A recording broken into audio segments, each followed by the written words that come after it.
మే 29వ తేదీ 2025. ఈరోజు దేవుని వాక్యం. జ్ఞానము వలన ఇల్లు కట్టబడును, వివేచన వలన అది స్థిరపరచబడును.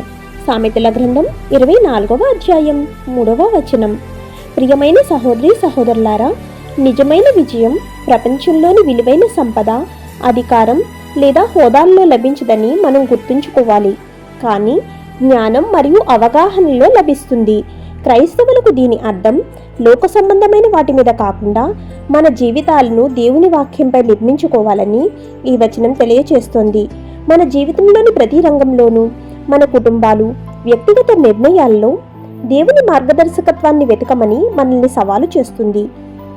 దేవుని వాక్యంతో సమయం గడపటం, ప్రార్థన చేయటం, దైవిక సలహాలు కోరుకోవడానికి ప్రాధాన్యత ఇవ్వాలని తెలియచేస్తోంది.